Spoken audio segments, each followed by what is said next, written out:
स्वागत है आपका हमारे चैनल पर। मैं हूं आपके साथ शिप्रा सैनी। देश की राजधानी दिल्ली कल हिंसा की आग में झुलसी। ट्रैक्टर परेड की आड़ में किस तरीके से दिल्ली में आतंक मचाया गया, इसकी बानगी लगातार तस्वीरों में देखी जा रही है। लेकिन अब इस पूरी हिंसा के साजिशकर्ता बेनकाब हुए हैं, जिसमें भारतीय किसान यूनियन के प्रवक्ता राकेश टिकैत हैं, गुरनाम सिंह चन्नी हैं और साथ ही दीप सिद्धू भी हैं, जिन्होंने न सिर्फ तिरंगे का तिरस्कार किया है बल्कि देश का भी अपमान किया है। जिस तरीके से लाल किले की प्राचीर पर कर तिरंगे की जगह कोई और झंडा फहराया गया, उसको लेकर लगातार अब सवाल उठ रहे हैं कि आखिर क्यों इस तरीके से देश का अपमान किया गया। लेकिन अब ये पूरी हिंसा होने के बाद इन तमाम नेताओं के वीडियो और इनके बयान सामने आ रहे हैं। आपको बता दें, सोशल मीडिया पर राकेश टिकैत का जो वीडियो वायरल हो रहा है उसमें वो कहते नजर आ रहे हैं कि सरकार मान नहीं रही है और अब दरअसल जो अड़ियल रवैया है वो दिखाना होगा। उन्होंने अपील की कि अपना डंडा साथ लेकर आना, क्योंकि झंडा लगाना है, तिरंगा भी लगाना है और अपना झंडा भी लगाना है। और कहीं ना कहीं उनका ये बयान जो है उस कड़ी में देखा जा रहा है, जिस तरीके से कल दिल्ली में हिंसा देखने को मिली। तमाम प्रदर्शनकारियों ने जिस तरीके से लाल किले की चीर पर चढ़कर उस पोल पर झंडा फहराया जिस पर हर स्वतंत्रता दिवस पर तिरंगा फहराया जाता है, तो देश का अपमान की जो साजिश है वो इन लोगों के द्वारा ही रची गई थी। वहीं अगर बात गुरनाम सिंह चन्नी की करें, जो कि किसान नेता खुद को बताते हैं, उन्होंने भी साफ तौर पर इस ट्रैक्टर रैली से पहले अपील की थी कि दरअसल पुलिस के तमाम बैरिकेड को तोड़ा जाए और राजधानी दिल्ली में घुसा जाए। ये तमाम अपील इन तमाम किसान नेताओं के द्वारा की गई थी। हालांकि जिस तरीके से तमाम हिंसा देखने को मिली, जिस तरीके से पुलिस प्रशासन पर इन्होंने ट्रैक्टर चलाने की कोशिश की, उन्हें मारने तक की साजिश इनके द्वारा रची गई, उनकी तस्वीरें साफ तौर पर सामने है और बयां कर रही है आखिर किस तरीके से इस पूरी हिंसा की साजिश इन लोगों के द्वारा रची गई है। लेकिन आपको बता दें, इस वक्त पुलिस प्रशासन से लेकर लगातार केंद्र सरकार, गृह मंत्रालय तक सख्त एक्शन में है। लगातार जो गृह मंत्री हैं अमित शाह, वो बैठक कर रहे हैं और पूरी जो कल की हालात थे उसका जायजा लिया जा रहा है। इसके अलावा 300 पुलिसकर्मी कल जो दिल्ली में हिंसा हुई उसमें घायल हुए और 22 FIR दर्ज की गई है। लाल किले में जिस तरीके से तोड़फोड़ की गई उसकी बानगी भी देखी जा रही है।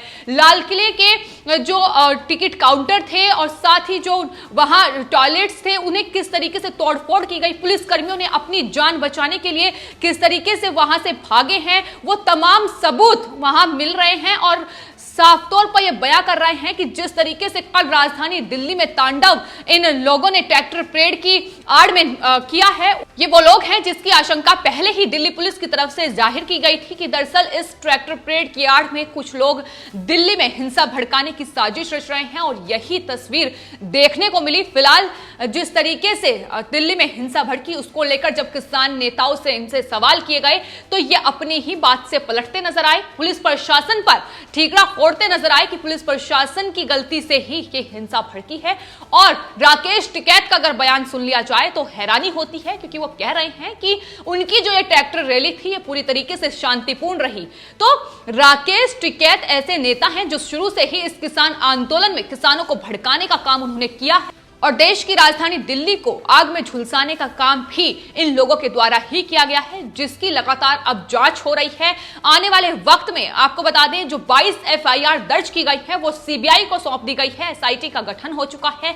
तमाम किसान नेता जो लगातार दिल्ली पुलिस और केंद्र सरकार से ये कह रहे थे कि वो शांतिपूर्ण तरीके से इस ट्रैक्टर रैली को निकालेंगे, लेकिन अब जवाब उन्हें देना होगा कि आखिर जो वादा उन्होंने दिल्ली पुलिस और साथ ही केंद्र सरकार से किया था उसका क्या हुआ। किस तरीके से राजधानी दिल्ली की सड़कों पर, दिल्ली के तमाम बॉर्डर्स पर तांडव इनके द्वारा मचाया गया, उसकी बानगी देखी गई। आम जनता से लेकर जो पुलिसकर्मी थे वो किस तरीके से चोटिल हुए, किस तरीके से घायल हुए, ये भी देखा। और 300 पुलिसकर्मी फिलहाल घायल हैं जिनका इलाज चल रहा है। तो जिस तरीके की तस्वीर इस ट्रैक्टर रैली के दौरान देखने को मिली वो बेहद ही शर्मसार करने वाली है। देश का जाहिर है अपमान हुआ है और साथ ही विश्व स्तर पर कहीं ना कहीं एक खराब छवि भारत की प्रस्तुत की गई है और यही मकसद था जिसमें वो कामयाब भी हुए हैं। शुरू से ही खालिस्तानी जो लोग हैं इस आंदोलन में घुस आए हैं, इसका जिक्र बार बार हो रहा था और वही लोग थे जिनके हाथों में तलवार थी, हाथों में लाठी डंडे थे, हाथों में वो हथियार थे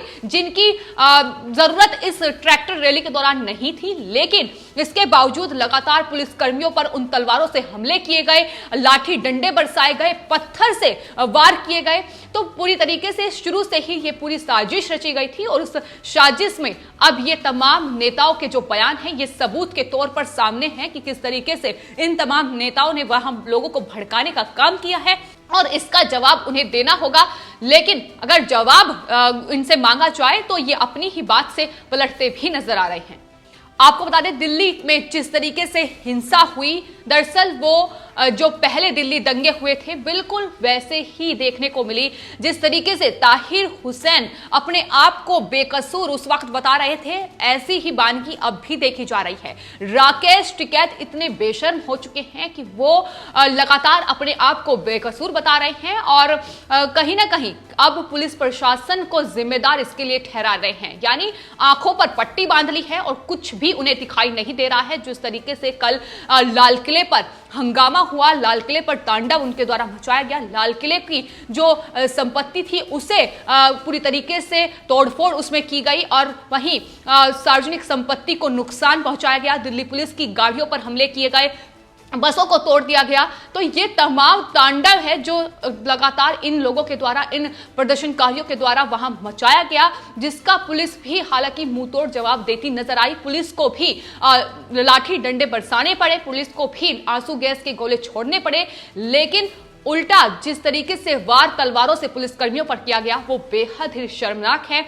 जो तस्वीरें साफ तौर पर हैं, तमाम तस्वीरें उठाकर देख ली जाए, एक या दो तस्वीर नहीं बल्कि हजारों की संख्या में ऐसी तस्वीरें हैं जो ये बताती हैं कि किस तरीके से देश की कानून व्यवस्था को इन्होंने तार-तार किया है। गणतंत्र दिवस के मौके पर राजधानी दिल्ली को आग में झुलसाने की इनकी साजिश पहले से थी, जिनमें ये कामयाब भी हुए, लेकिन अब ये तमाम लोग सीबीआई के रडार पर आ चुके हैं। सीबीआई अब इस पूरे मामले पर जांच कर रही है। केंद्रीय मंत्री प्रहलाद जोशी लाल किला पहुंचे हैं, जहां वो तमाम चीजों का जायजा ले रहे हैं कि किस तरीके से लाल किले में भारी नुकसान पहुंचाया गया है। इसके साथ ही आज दिल्ली पुलिस प्रेस कॉन्फ्रेंस भी करेगी, लेकिन फिलहाल तस्वीर ये है कि 300 पुलिसकर्मी इस हिंसा में घायल हुए हैं और इन पुलिसकर्मियों के परिवार वालों की तरफ से साफ तौर पर कहा गया है कि आज वो अपना विरोध इसमें दर्ज कराएंगे, विरोध प्रदर्शन आज वो करेंगे। जिस तरीके से कल दिल्ली पुलिसकर्मियों पर निशाना साधा गया, दिल्ली पुलिसकर्मियों को निशाने पर लिया गया,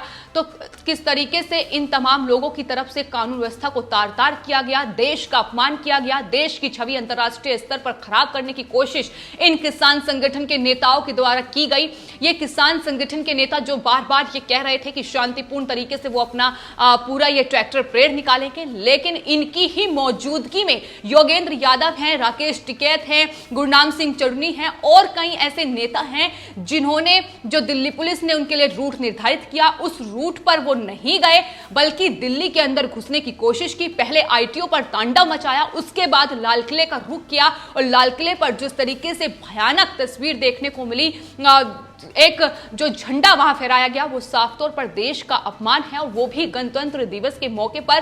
तो ये पूरी साजिश थी जो अब बेनकाब हो रही है। एक के बाद एक जो नेता है अब कहीं ना कहीं आने वाले वक्त में एनआईए की रडार पर आएंगे और मामला दर्ज हो चुका है। फिलहाल अपने ही बयान से पलटते भी नजर आ रहे हैं, लेकिन लोग ये कह रहे हैं कि इन्हें शर्म आनी चाहिए और शर्म इसलिए आनी चाहिए क्योंकि इन्होंने इस ट्रैक्टर रैली की आड़ में देश का अपमान किया है। तो राकेश टिकैत जैसे नेता बिल्कुल बेशर्मी की हद पार करते जा रहे हैं। एक तरफ किसानों को डंडे के साथ दिल्ली में घुसने के लिए उन्होंने उकसाया और वहीं दूसरी तरफ कल की हिंसा को लेकर अब दोष पुलिसकर्मियों पर डाला जा रहा है, पुलिस प्रशासन पर डाला जा रहा है।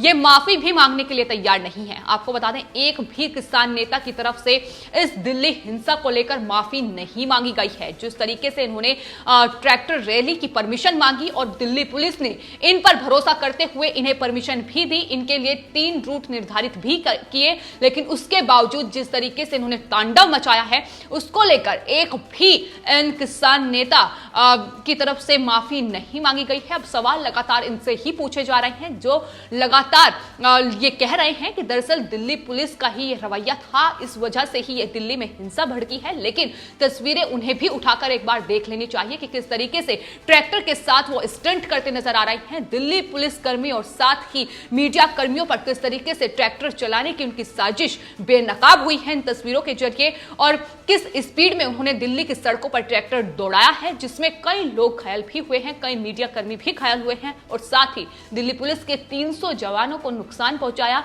वो फिलहाल उनका उपचार चल रहा है। तो एक बड़ी तादाद में साजिश जिस तरीके से उन्होंने रची वो अब इनकी बेनकाब हो रही है। खालिस्तानी पहले से ही इस आंदोलन में घुस चुके थे और जिस तरीके से उनके हाथों में कल तलवारें थी, लाठी डंडे थे, उसकी बानगी भी साफ तौर पर देखने को मिली कि झंडा फहराने की बात खालिस्तानियों की तरफ से ही की गई थी। सिख फॉर जस्टिस ने ही इस बात का ऐलान किया था कि गणतंत्र दिवस पर दिल्ली में जो भी उनका झंडा फहराएगा उसे इनाम दिया जाएगा, और इस कड़ी में ही लगातार उनके बयान भी सामने आए। तो जाहिर है एक बड़ी साजिश केंद्र सरकार के खिलाफ रची जा रही थी, जिसमें वो कामयाब हुए, देश का अपमान हुआ, लेकिन इसका जवाब इन तमाम नेताओं को देना होगा। आपकी इस पूरे मामले पर क्या राय है, हमें कमेंट बॉक्स में जरूर लिखें और चैनल को सब्सक्राइब करें। धन्यवाद।